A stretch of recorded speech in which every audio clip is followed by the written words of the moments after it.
여러분 반갑습니다. 오늘 이 시간엔 사도 바울이 과거 출애굽 세대의 그 뼈아픈 실패를 어떻게 우리 영적 삶의 거울로 삼았는지 아주 깊이 파헤쳐 보려고 합니다. 고린도전서 10장이라는 이 날카롭고도 흥미로운 텍스트가 과연 오늘날 우리에게 어떤 선명한 교훈을 던져주는지 지금 바로 들어가 보시죠. 오늘 우리가 함께 살펴볼 여정입니다. 영적인 거울이라는 핵심 개념을 시작으로 우상숭배의 유혹, 언약적 신실함, 주를 시험하는 교만, 파괴적인 원망, 그리고 마지막으로 현대교회를 향한 경고까지 쭉 짚어볼 텐데요. 자, 바울이 제시한 이 네 가지 구체적인 경고들을 통해서 우리가 어떤 역사적 죄들로부터 교훈을 얻어야 할지 바로 확인해 보겠습니다. 첫 번째 섹션, 이 모든 말씀의 기초가 되는 개념이죠. 바로 영적인 거울, 우리의 본보기입니다. 화면을 보시면 옅은 초록색 텍스트로 고린도전서 10장 6절 말씀을 오탈자 하나 없이 개역개정 성경 그대로 가져왔는데요. 이러한 일은 우리의 본보기가 되어 우리로 하여금 그들이 악을 즐겨한 것 같이 즐겨하는 자가 되지 않게 하려 함이니, 바울은 여기서 아주 직설적으로 말합니다. 엄청난 영적 특권을 누렸음에도 불구하고 철저히 멸망해버린 출애굽 세대의 이야기가 단순히 옛날 이야기가 아니라 고린도 교회와 지금 우리를 향한 아주 직접적인 경고라는 거죠. 여기서 본보기로 번역된 헬라어 단어가 참 흥미로운데요. 바로 투포스입니다. 이건 흔히 말하는 단순한 예시 정도가 아니에요. 하나님께서 역사 속에서 아주 의도적으로 보여주신 신학적인 모형이자 예언적인 경고입니다. 쉽게 말해 우리 내면 깊숙한 곳에 숨겨진 그 악을 향한 갈망을 폭로하기 위해 하나님이 직접 설계하신 거울인 셈입니다. 그러니까 이 슬라이드에서 우리가 반드시 짚고 넘어가야 할 핵심은 이겁니다. 진짜 위험은 겉으로 드러나는 행동 이전에 우리 속에서 꿈틀거리는 내면의 갈망, 즉 악을 즐겨하는 마음에서 이미 시작된다는 사실입니다. 아무리 놀라운 영적 특권을 누린다 해도 그게 죄에 대한 완벽한 면역력을 보장해주진 않거든요. 우리 안에 타락한 욕망이 자리 잡고 있다면 언제든 무너질 수 있다는 것, 이게 바로 바울이 던지는 첫 번째 팩트 폭력입니다. 자, 그럼 바울이 타겟으로 삼은 첫 번째 구체적인 죄, 우상숭배의 유혹으로 넘어가 보겠습니다. 고린도전서 10장 7절입니다. 역시 정확한 개역개정 텍스트로 보시죠. 그들 가운데 어떤 사람들과 같이 너희는 우상숭배하는 자가 되지 말라 기록된 바 백성이 앉아서 먹고 마시며 일어나서 뛰논다 함과 같으니라. 바울은 지금 출애굽기 32장의 그 유명한 금송아지 사건을 끌어옵니다. 고린도 교회 성도들에게 이건 남 일이 아니었어요. 이방 신전 축제에 태연하게 참여하고 있던 자신들의 모습을 정확히 찌르는 경고였던 겁니다. 여기서 뛰논다로 번역된 헬라어 파이제인을 주목해볼까요? 여러분, 이 사람들은 그냥 앉아서 얌전하게 밥만 먹은 게 아닙니다. 파이제인은 우상숭배 축제와 연결된 종교적, 도덕적, 심지어 성적인 방종까지 모두 포함하는 단어예요. 주벽의 타락한 문화에 아주 완벽하게 그리고 즐겁게 동화되어 버린 상태를 기가 막히게 묘사하는 거죠. 비교를 한번 해볼까요? 과거 이스라엘은 눈에 보이는 금송아지 우상을 위해 하나님의 언약을 미련 없이 거부했습니다. 그럼 고린도 교회의 현재는 달랐을까요? 놀랍게도 그들은 그리스도인의 자유니 지식이니 하는 그럴듯한 명목으로 이방 신전의 식탁에 앉는 걸 정당화했습니다. 사회적 관습이라는 핑계로 하나님에 대한 충성을 타협한다면 그건 단순한 문화 참여가 아니라 선을 심하게 넘은 영적 타협이자 우상숭배라는 걸 이 비교가 명확히 보여줍니다. 다음은 우상숭배와 아주 끈끈하게 연결된 두 번째 경고, 언약적 신실함과 음행에 대한 내용입니다. 8절을 볼까요? 그들 중에 어떤 사람들이 음행하다가 하루에 23,000명이 죽었나니 우리는 그들과 같이 음행하지 말자.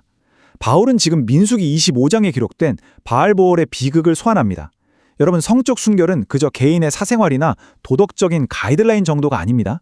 이건 하나님을 향한 철저한 언약적 신실함의 문제라는 걸 바울은 상기시키고 있습니다. 자, 화면에 뜬 이 숫자 23,000명 상상이 되시나요? 단 하루 만에 쓰러진 사람들의 숫자입니다. 육체적인 타락이 이방의 우상 숭배와 결합했을 때 그 공동체에 얼마나 급격하고 치명적인 심판이 떨어졌는지를 보여주는 정말 소름 돋는 지표가 아닐 수 없습니다. 성도의 몸은 성령이 거하시는 전이잖아요. 그렇기 때문에 공동체 내에서의 성적인 죄는 결코 개인적인 일탈로 포장될 수 없습니다. 본질적으로 그것은 우리가 받은 은혜에 대한 구주적인 배신이고 예배의 철저한 실패를 의미합니다. 고린도라는 도시 특유의 방종한 문화 한가운데서 바울은 우리의 영적 충성심이 붕괴된 거다라고 아주 단호하게 선을 긋고 있는 겁니다. 이어서 세 번째 경고로 넘어가 보죠. 주를 시험함, 바로 하나님의 인내심을 찌르는 인간의 교만에 대한 이야기입니다. 9절입니다. 그들 가운데 어떤 사람들이 주를 시험하다가 뱀에게 멸망하였나니 우리는 그들과 같이 시험하지 말자. 여기서는 민수기 21장에 나오는 불뱀 사건이 등장합니다. 이스라엘 백성들이 하나님이 매일 내려주시는 그 기적 같은 만나를 하찮은 음식이라며 불평하고 감히 하나님의 인내심을 시험했던 바로 그 사건이죠. 여기서 진짜 주목해야 할 단어가 바로 시험하다라는 뜻의 헬라어 에크페이라조입니다. 이거 참 무서운 단어예요. 하나님의 은혜를 감사에 신뢰하는 게 아니라 교만과 불신앙으로 똘똘 뭉쳐서 하나님께 증거를 내놔보라고 요구하는 태도입니다. 쉽게 말해서 내가 과연 어디까지 죄를 지어도 구원받을 수 있나 보자 하면서 은혜의 경계선을 오만하게 툭툭 건드려보는 행위를 말하는 겁니다. 게다가 이 구절에는 엄청난 신학적 비밀이 숨어 있습니다. 많은 고대 사본들이 이 부분을 주를 시험하다가 아니라 그리스도를 시험하다라고 기록하고 있거든요. 생각해보세요. 예수님이 신약시대에 갑자기 하늘에서 뚝 떨어지신 게 아니라는 뜻입니다. 이미 출애굽 광야 시절부터 그분의 백성들과 함께 하시며 이스라엘을 이끌고 계셨다는 사실을 이 짧은 단어가 아주 강력하게 증명해주고 있는 거죠. 드디어 네 번째 경고입니다. 겉보기엔 덜 심각해 보일지 몰라도 사실은 가장 파괴적인 죄, 바로 원망입니다. 10절 말씀입니다. 그들 가운데 어떤 사람들이 원망하다가 멸망시키는 자에게 멸망하였나니 너희는 그들과 같이 원망하지 말라. 이스라엘 백성들이 모세와 아론을 향해 끊임없이 반역했던 사건들을 가리킵니다. 약속보다 현실의 두려움을 더 크게 받던 그들은 결국 불평을 쏟아내다 무서운 심판을 마주하게 됩니다. 원망의 결과로 어떤 존재가 등장하는지 보세요. 바로 올로두르테스, 멸망시키는 자입니다. 하나님의 심판을 집행하는 파괴자죠. 여러분, 우리가 일상적으로 쏟아내는 불평과 원망은 절대 무해한 감정 쓰레기통이 아닙니다. 원망은 하나님의 신성한 질서에 대한 아주 전염성 강한 반역행위이고 결국 공동체 안에 이 파괴자를 스스로 불러들이는 치명적인 스위치와 같습니다. 그래서 우리가 꼭 기억해야 할 사실은 우리의 입술에서 나오는 언어가 진짜 무서운 파괴력을 가졌다는 겁니다. 만성적인 원망은 단순히 개인의 삐딱한 성격 문제가 아닙니다. 그건 의심의 씨앗을 퍼뜨리고 굳건했던 신뢰를 산산조각 내며 영적인 공동체를 내부에서부터 완전히 갉아먹는 치명적인 바이러스입니다. 글자 그대로 교회를 찢어놓을 수 있는 아주 위험한 불신앙의 표현인 셈이죠. 자, 그렇다면 바울이 던진 이 네 가지 고대의 경고를 오늘날 우리 현대교회 신앙에는 도대체 어떻게 적용해야 할까요? 오늘 살펴본 내용을 세 가지로 압축해 보겠습니다. 첫째, 겉으로 보이는 행동 이전에 우리 내면에 숨겨진 갈망을 끊임없이 점검해야 합니다. 둘째, 우상숭배와 도덕적 타협은 결코 떨어져 있지 않다는 사실, 깊이 연결되어 있음을 인정해야 합니다. 셋째, 무심코 던지는 불평과 원망을 공동체의 연합을 파괴하는 아주 심각한 죄로 다루어야 합니다.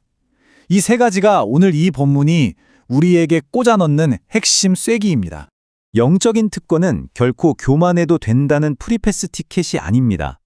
오히려 거룩한 책임을 다하라는 묵직한 부르심이죠.